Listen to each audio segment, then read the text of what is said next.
My roommate was a sugar baby, always taking pictures of her legs and chest to post for sale. One day, a wealthy man offered approximately $100,000 USD, just for a picture of her face. My roommate didn't want to reveal her face, but also didn't want to miss this opportunity. She quickly photoshopped my face onto her body and sent the picture to the wealthy man. After scamming enough money, she blocked and deleted all contact with him. Enraged, the wealthy man posted the picture online. In less than a day, it went viral. Someone recognized me in the picture. I was expelled from school, disowned by my family, and called a slut by netizens. Many even asked for the link. I collected evidence and reported it to the police, but my roommate found out. She pushed me down the stairs. She smiled coldly. "This will only end when you're dead." I opened my eyes and returned to the past. My roommate said to me, "I earned $1 million from just one picture." That day, she asked Kiera, "Did you pick up my package?" After the bone-piercing pain from the fall, my consciousness slowly returned. Coming to my senses, I heard a familiar voice. Opening my eyes, I saw my hated roommate's face inches from mine. She was wearing a provocative maid outfit, hands on her hips, her fair skin exposed at her chest, her eyes looking at me with clear annoyance. Chloe's shrill voice made me explode, almost as soon as she finished speaking. I jumped up, grabbed her, and without hesitation, slapped both sides of her face. Seeing her cry out in pain, I returned to my seat, satisfied. I leisurely enjoyed her pained expression. "Kiera, what the hell is wrong with you? I just asked if you picked up my package." Chloe rubbed her face, backing away step by step, her eyes wide with fear and confusion, unable to understand why I had suddenly gone mad. "Why are you so aggressive? Why is my name listed as the recipient on the order?" I snapped, then took a screenshot of the package confirmation message and posted it directly on the school's social wall. "Who bought this kinky toy set and had it sent to my phone number? If no one claims it, I'm returning it." Chloe quickly saw my post. The comments section was full of curious people wanting to know who bought the set. After reading them, her face flushed with anger. She shot me a sharp glare, then rushed to change her clothes and run off to collect her package. Seeing her leave, I finally truly breathed a sigh of relief. I finally believed that I had been reborn. Chloe was a sugar baby, regularly taking and selling pictures of her legs and chest. In my previous life, on this very day, she asked me to pick up a package for her. Who would have thought that when I picked up the package, the items inside fell out because the bag was torn? A kind classmate helped me pick them up. As soon as she saw they were all flimsy pieces of lingerie, she asked, "Are these yours?" At that moment, the post office was packed, and all eyes turned to me and those few pieces of fabric. In the end, I could only pick up the items in shame and run for my life amidst the mocking glances. Unexpectedly, the next day, Chloe met a wealthy online patron. He said he would give her $1 million if she showed her face. For the money, she wore the very outfit I had picked up for her. She posed provocatively, only she photoshopped my face onto her body. After the incident was exposed, the entire school saw the wealthy man's uploaded pictures, realized the face in the photo looked just like me, and mistakenly thought I was the online sugar baby. I wanted to explain, but too many people had seen me carrying the package with that outfit at the delivery station. No one believed that the face in the picture was photoshopped. Chloe found out I was secretly collecting evidence to report her to the police, so she pushed me from a high floor, smiling coldly. "This will only end when you're dead." Thinking back on everything that happened in my previous life, I was almost swallowed by resentment, losing all reason. Not long after, a new post appeared on the school wall. A video was shared, and the person in the video was the female classmate from my previous life. She was surprised as she picked up the outfit, which consisted of only a few small pieces of fabric, and asked the classmate next to her, "Are you sure this isn't yours?" Only this time, the one surrounded by the curious and suspicious stares of the crowd was Chloe. Chloe shrieked, snatched the fabric from the girl's hand, and ran out of the crowd in a panic. Watching her frantic escape, I couldn't help but laugh. In this life, I would make Chloe pay for all the suffering I endured. It's all your fault." As soon as she stepped through the door, Chloe threw the package in her hand at me, lunged forward, grabbed my shirt, and yelled, "Kiera, you did this on purpose, didn't you? You knew the bag was torn, so you refused to pick it up for me. You wanted me to go myself, didn't you?" She stomped her foot in anger, her eyes full of blame fixed on me. Now I've been so humiliated, are you satisfied? I forced an insincere smile. Gently, I pried her fingers one by one from my body. If the bag was torn, you should blame the seller, not me. And what reason do I have to pick up your things? Do you dare say you didn't buy that outfit? Perhaps she hadn't expected someone as usually gentle as me to resist so strongly. Chloe froze, let go of me, pretended nothing had happened, and returned to her bed. Looking down, I saw the pieces of fabric still at her feet. I picked them up and threw them in front of her, saying coldly, "Your things are still on the ground here." Chloe clumsily caught them. After checking that they weren't damaged, she glared at me sharply and sat down furiously. Watching her carefully handle the small pieces of fabric, I couldn't help but let out a mocking laugh. That outfit had even less fabric than my t-shirt, yet it cost hundreds of yuan. Chloe's family was ordinary, but because she wanted to be a sugar baby and earn money by selling photos, she borrowed a lot of money from us, from camera equipment to socks. Almost every time she changed outfits, she borrowed money, always saying, "I'll pay you back as soon as I make money." I was so foolish, believing those empty promises. That night, my roommate Lena noticed something was off between Chloe and me. While Chloe was in the bathroom, Lena secretly asked me, "Kiera, why are you suddenly fighting with Chloe?" I studied while scoffing. People like her always put their personal interests first. Sooner or later, she'll cause trouble. She still hasn't paid back the money she borrowed. If she doesn't pay one day, I won't let it go. Hearing this, Lena sat next to me and comforted me. I told you, people like her will harm themselves sooner or later. Kiera, you should demand your money back too. I recalled that in my previous life, Lena, like me, had lent Chloe money several times. Later, when Lena urgently needed money, she went to Chloe to get it back. Chloe stubbornly refused to pay, even though she ordered food, drank bubble tea, and occasionally bought personal items every day. But as soon as Lena asked for the money, she dodged in every way possible. Finally, in the middle of the night, Chloe ran out of the dorm and called her advisor from the balcony. "Professor, are you asleep? I can't sleep, I feel so lost." This panicked the professor so much that he didn't dare to go back to sleep, rushing to knock on our dorm room door. After understanding the situation, the professor harshly criticized Lena, saying that demanding money was right, but one should not push others to the brink for a little money. In the end, he even made Lena apologize to Chloe. The creditor had to bow her head and admit fault. Chloe, meanwhile, couldn't stop smiling. Although the money was eventually repaid, Lena never spoke to Chloe again after that. It was past 11:00 p.m. now, and Chloe had been in the bathroom for over 2 hours. Lena couldn't stand it anymore. She ran to the bathroom door and knocked hard, urging Chloe, "Are you shedding your skin in there? Get out now." Her grumbling voice came from inside. "What's the rush?" Chloe slowly opened the door and stepped out, wrapped in a towel, her wet hair draped across her chest. Looking at her, she had probably just taken some welfare photos in the bathroom again. Lena was too lazy to care.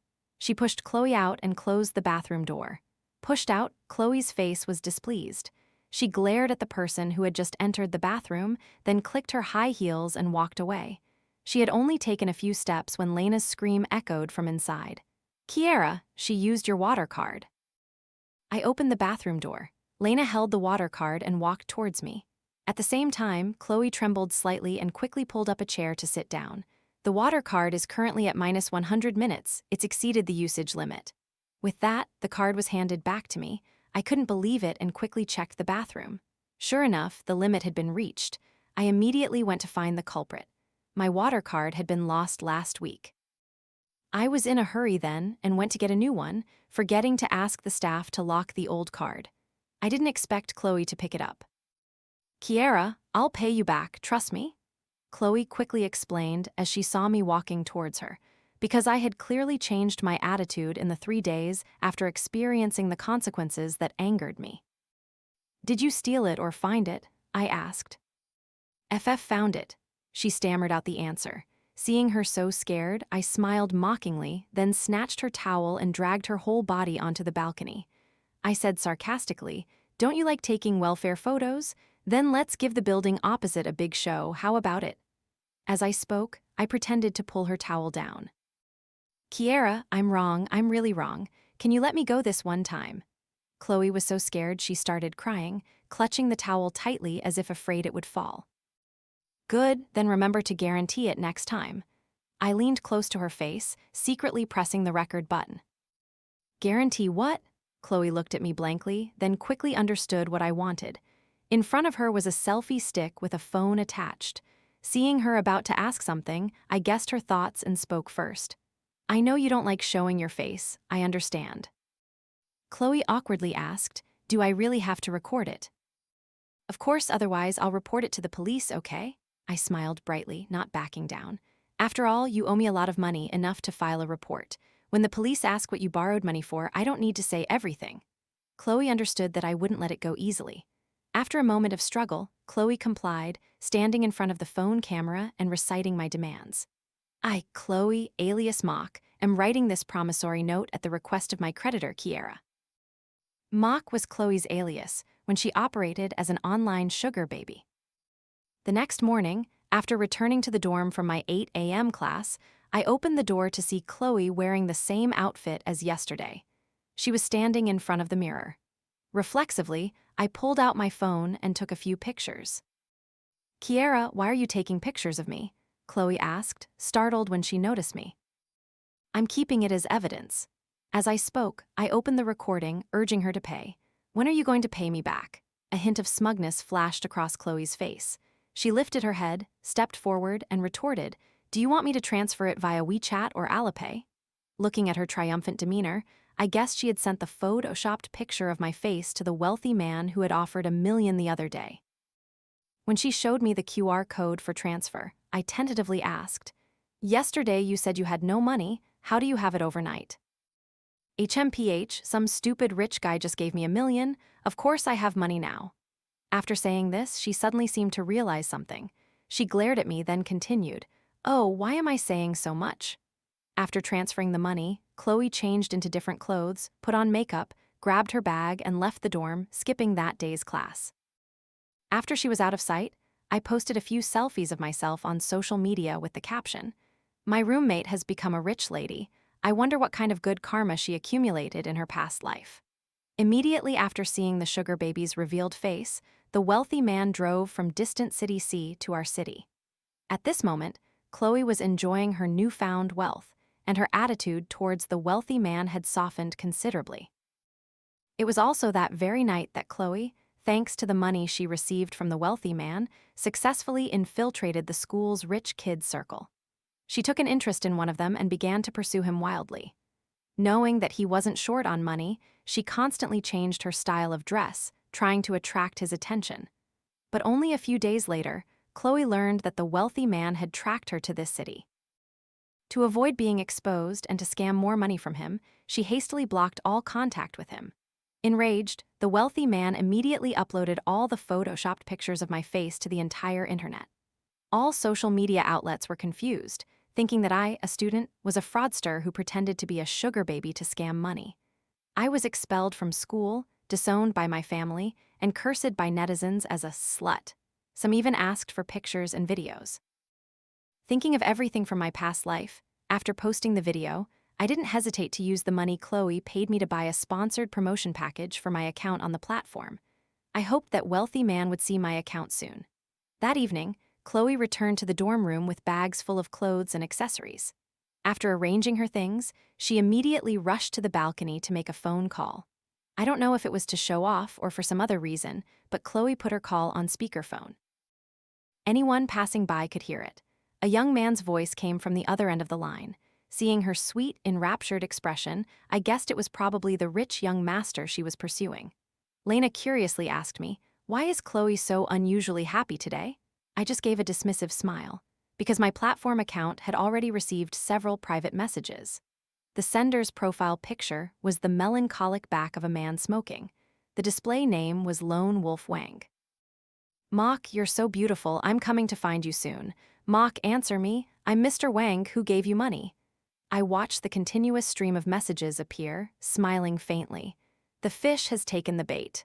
I replied, I am not Mock, you must have the wrong person. Immediately after, the other party started sending messages rapidly. Mock, you're really trying to deny me the money, aren't you? Then he immediately sent dozens of screenshots of welfare pictures with my face photoshopped onto various provocative poses. Although I had seen these pictures in my previous life, seeing them again made my face darken, and I dared not look directly. In the pictures, the sugar baby posed in all sorts of ways, all deliberately showing off her body, provocatively to an extreme degree. Along with the pictures, Mr. Wang added, "Do you dare say the face in these pictures isn't yours?" Before I could answer, he sent another batch of screenshots of the chat between Chloe and him. In it, Chloe bragged, confirming that the sugar baby in the pictures was her. After convincing Mr. Wang, he continued to transfer tens of millions more. The subsequent chats were all filled with flirtatious, suggestive, and provocative content between Chloe and Mr. Wang. I didn't need to read further. I quickly saved all the pictures sent by Mr. Wang. This time, he didn't send more pictures but instead sent a series of very long voice messages. I opened the first voice message and heard an angry roar. "You rotten slut, you took my money and then turned your back, right? Just you wait, pissing me off won't end well for you." After hearing this segment, I guessed the rest of the messages would be similar insults. Fearing that Mr. Wang would get angry and release the pictures too soon, I quickly messaged back to appease him. "The face in those pictures seems to be photoshopped. I've never worn that outfit." Then I immediately sent a picture of Chloe wearing that outfit during the day, along with the message, "The body of the person in those pictures is completely different from mine. And my roommate is the one who operates online under the name Mock, is the person you call Mocker." These words and pictures successfully brought the other party back to reason. He also noticed the unnaturalness in the pictures Chloe had sent. When he looked at my full-body photos and compared them with the pictures Chloe had sent, he clearly found that our physiques were completely different. However, he was still suspicious, so he messaged a third time, "Are you really Mock?" When money was mentioned, I remembered something. My roommate said today that she had earned $1 million, then she went online to check and paid back all the money she owed me. After typing these lines, I immediately sent him the video I recorded last night and the audio recording from this morning.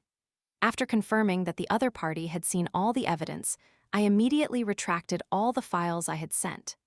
Through the conversation and the series of evidence I provided, the other party finally believed that I was telling the truth.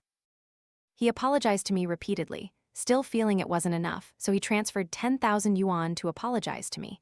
Receiving that amount, I was stunned. He was truly rich, not joking, spending money in tens of thousands. A few minutes later, Chloe, who was on the balcony flirting with the rich young master, suddenly received a phone call. She frantically covered her phone and then rushed out of the dormitory. Not long after, Mr. Wang sent another message. "Sorry, I got the wrong person, we've reconciled." Then he sent another message, transferred another 10,000.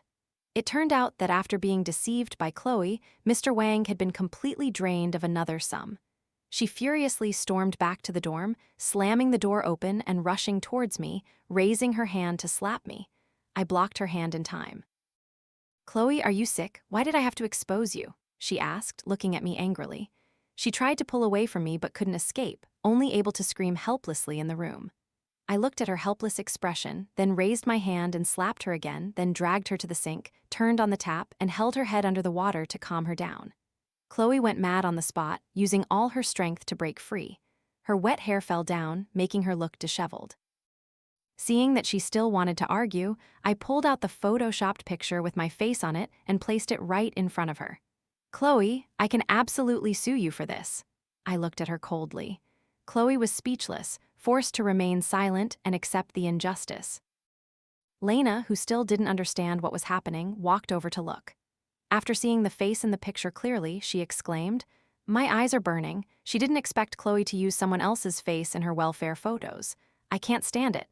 Lena looked at Chloe and said, "You usually take pictures like that, fine, we didn't say anything, and we didn't tell anyone what you do. But this is how you repay us. Not only do you not pay back the money you owe, but you also Photoshop Kiara's face onto your suggestive photos. Do you know how much it would affect Kiara if these photos were exposed?" Infuriated by Chloe's bizarre behavior, Lena spoke while holding her phone, calling the resident advisor. "I'm requesting a dorm room change." Hearing Lena wanted to change rooms, I also spoke up. "I want to change rooms too." The advisor, unclear about the situation, only made excuses about not having enough rooms, hoping we would temporarily reconcile and not affect student relationships. Hearing this, Lena suddenly let out a sinister laugh.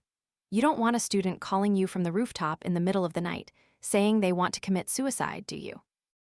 Sure enough, this tactic was very effective. As soon as he heard this, the advisor's tone completely changed. Although displeased, he growled, "All right, you can change dorms tomorrow morning." "That's great, thank you, Professor." Lena's smile was radiant. In her eyes, even offending the professor was better than spending another second with Chloe, a ticking time bomb. Ignoring Chloe's resentful gaze, Lena skipped back to her bed. The matter was resolved, and I didn't want to get tangled with Chloe anymore. After all, I had never suffered under her hands. I still kept all that evidence very carefully. After we moved out, Chloe also felt more at ease. But after Mr. Wang discovered the photo manipulation, he angrily said he would sue her, demanding a full refund of all the money he had given her. Chloe not only provided her own HD welfare photos, but also proactively suggested meeting Mr. Wang in person. This tactic appeased him, and he did not continue to pursue the matter of being deceived by Chloe. However, Chloe did not want to let go of the rich young master. So, her life began to revolve between Mr. Wang and the young master. One day, an anonymous post unexpectedly appeared on the school wall. Since moving out of the old dorm, I had always studied diligently. Lena brought this post to me to read. "Kiera, take a look at this post. It feels like it's talking about you." I took it and read that the person was recounting being ostracized and bullied by their roommate. The roommate, named JF Kiera, had a violent temper, frequently resorting to violence, from initial slaps to even dunking people's heads in a sink full of water. The poster stated that they had reported the incidents to the advisor, but were ignored and continued to be bullied by their roommate. At the end of the post, they asked if anyone had any ways to retaliate, and the comments section immediately exploded. "This kind of roommate is really too much. Surely not a thug disguised as a student, right? Agreed, how did someone like this get into university?" I read it and was furious. "Collect evidence and report it to the police, friend." Among the many supportive comments, one stood out. "I know for a fact that the poster's roommate is a sugar baby. Anyone who wants photos, leave your contact info." Immediately below the post, a series of contact addresses began to appear. Lena noticed something was wrong with my expression and cautiously asked, "Do you think Chloe might have done this again?" I nodded slightly, fearing that things would escalate again. I hastily left the library and ran back to the dorm. On the way, I noticed more and more eyes around me. Through whispers, I caught a few keywords. "That's her. A sugar baby is bad enough, but bullying her roommate too? Disgusting." Hearing this, I was completely certain that Chloe was behind this. Although in my previous life I had clearly explained to Mr. Wang that the photos were photoshopped, in this life, Chloe had proactively started everything. I opened the blocked list in my contacts and found Chloe's parents' phone numbers again. In my freshman year, she once told me that because her family favored boys over girls and wanted to force her into an early marriage for the bride price, they didn't pay for her university education. Chloe had to borrow money for tuition through a student support program. Becoming a sugar baby was also a way for her to support herself. After learning that their daughter was earning money that way, her family had once sought us out when they couldn't reach Chloe. At that time, we felt sorry for her, so we blocked her parents' numbers and helped her escape from her toxic family. I never expected Chloe to be so ungrateful. We treated her well, and she turned around and exploited her friends. I sent the audio recording of her boasting about earning $1 million to her parents. I eagerly awaited their reaction. Next, I immediately called the police. When the call connected, I calmly said, "Hello, I want to report a crime." Finally, I led the police to the dormitory to find Chloe. At that moment, she was wearing new lingerie to take welfare pictures. Hearing a knock on the door, she opened it to find me standing there, smiling brightly. Her face instantly changed color. Seeing the people behind me, her eyes filled with even more hatred. "Kiera, do you still have the face to come back here?" "Of course I do," I replied. "Didn't I tell you I could sue you?" I stepped back a few paces, revealing the dorm manager and police officer standing beside me. "I brought people here." "Hello, we received a report from Ms. Kiera. Please come with us." The police officer showed his badge and spoke. As the police led Chloe away, I didn't forget to take a picture to clear my name. Immediately after, a new post appeared on the school wall, only this time, I posted it myself. "I am Kiera, the person mentioned in the defamatory post. Currently, Chloe, the person who made the post, has been temporarily detained by the police for defamation."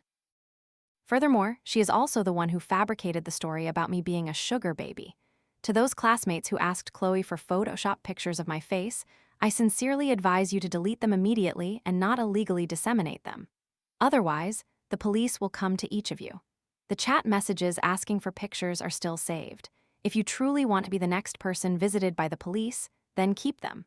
The post also included a picture I had just taken at the police station. After I finished giving my statement, I left the station with the police. The reason Chloe fabricated the defamatory story about me was, it turned out, because Mr. Wang had been hounding her relentlessly ever since. Chloe, harassed by Mr. Wang, blamed everything on me. She thought that if I hadn't gone to Mr. Wang to explain about the Photoshop pictures, he would have let her go sooner. It was such a forced excuse. The police officer accompanying me couldn't believe it and turned to look at me as if asking, "Is this true?" I just nodded. Because I had full evidence, plus Chloe hadn't deleted the chat messages related to the anonymous post and the photoshopped pictures of my face, and due to my firm refusal to reconcile, Chloe was finally detained for a month. After the matter concluded, I returned to school. Not long after, I encountered a familiar couple at the school gate. It was Chloe's parents. As soon as they saw me, they immediately ran over to block me. "Child, do you know why we haven't been able to reach our daughter lately? Is there any way you can help us contact her?" I smiled faintly. "Auntie, Chloe is currently in detention, temporarily imprisoned. She'll probably be out in a month." After saying that, I quickly avoided them and left. A month seemed long but passed quickly. Chloe was released and immediately grabbed by her parents, who were waiting at the school gate. Her mother immediately grabbed her ear, pulling so hard that Chloe cried out in pain. "You damn brat, you have money but don't tell your parents, hiding it to spend on yourself. We raised you for almost 20 years, only to raise an ungrateful wretch." A few students, unaware of the situation, saw Chloe being beaten so badly and ran to intervene. Thanks to the help of classmates, Chloe escaped from her mother's grip, crying and shouting, "I don't want to give you any money, okay?" With that, she ran off, not giving her parents a chance to catch her. During that time, I focused entirely on preparing for my graduate school entrance exams. Lena also lived a dorm library life with me. Chloe, meanwhile, was relentlessly pursued by her parents. As soon as she stepped out of the school gate, she would see her parents waiting there. Too exhausted, she ended up hiding inside the school. To reclaim the million-yuan Chloe had once boasted about, her parents decided to sell her private photos. In an instant, Chloe's intimate pictures spread throughout the campus. Frankly, such a family was truly suffocating. But Chloe had brought it all upon herself. The private pictures were soon uploaded online. Many netizens, hearing the rumors, flocked to the university, searching for Chloe's photos and even asking for her contact information. The school realized the wave of welfare photos was too serious, so they asked the advisor to call Chloe in for a meeting. Ultimately, they decided to allow her to remain at school under observation, while repeatedly reminding students not to spread the photos. However, the ban was only nominal. In reality, some people, wanting exclusive photos, secretly took pictures of Chloe and then posted them online to sell for profit. This wave of explicit photos finally reached the rich young master who was ambiguously involved with Chloe. Initially, the young master felt sympathy for Chloe's family situation, but after learning the whole truth, he broke up with her without hesitation. The night she was abandoned, Chloe once again came to me. "Kiera, seeing me like this, are you satisfied?" At this point, Chloe's mental state seemed to be problematic. Her eyes, full of hatred, were streaked with blood. I didn't bother to pay attention, intending to close the door, but Chloe forced it open, squeezing through the gap. "Kiera, I'm going to kill you." As she spoke, she swung her hand, trying to grab my neck. I instinctively grabbed a book and slammed it hard against her outstretched arm. Taking advantage of her pain, I overpowered her and pinned her to the floor.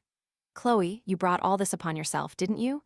You're greedy for money but unwilling to face the consequences of your greed. If you hadn't refused to pay your debts, if you hadn't photoshopped my face onto your welfare photos, would things have happened this way? Even now, you're still blaming everything on me. Chloe, sometimes I really suspect there's something wrong with your mind, like the kind that needs treatment." Provoked by my words, Chloe screamed incessantly, "Ah, Kiera, I'll kill you, I'll kill you." In my previous life, I died at Chloe's hands. How could I let that tragedy repeat itself in this life? Seeing that she still hadn't come to her senses, I chuckled softly. "This is how Chloe should be, isn't it? Thinking this, I leaned down and whispered softly in her ear. Chloe, let me tell you something. I actually came back from hell just to claim your life. With that, I laughed coldly, the sound echoing through the room. The noise finally attracted the attention of the dorm manager and the head teacher. After understanding the situation, the school held a meeting and made a decision. Chloe was expelled. On the day she left school, Mr. Wang also came, intending to take her away. Chloe stared at Mr. Wang's face, her eyes filled with hatred. I'm sick of looking at your ugly face. A fat, balding, disgusting pig like you. Every time I think of you forcing that face to kiss me, I just want to vomit everything I ate the day before. If it weren't for your persistence, I would have been with the rich young master. Why would I be so pathetic? Before she could finish speaking, Mr. Wang slapped her across the face. Even as an infatuated man, Mr. Wang couldn't endure being humiliated in public. He quietly left, his face clouded with gloom. Chloe, in a fit of rage, hated everyone. Thinking she had shaken off Mr. Wang, she jumped up happily. But she didn't expect that a man like Mr. Wang, with money and pride, wouldn't easily forgive. Not long after, rumors spread that Mr. Wang had kidnapped Chloe, holding her captive in his private residence. When he learned Chloe had been a sugar baby, Mr. Wang escalated, forcing her to become the female lead in HD pornographic videos. Not only that, but every time he entertained business clients, Mr. Wang would bring Chloe out to serve them. Chloe became a tool for everyone to exploit. In a life of captivity and torture, her spirit collapsed.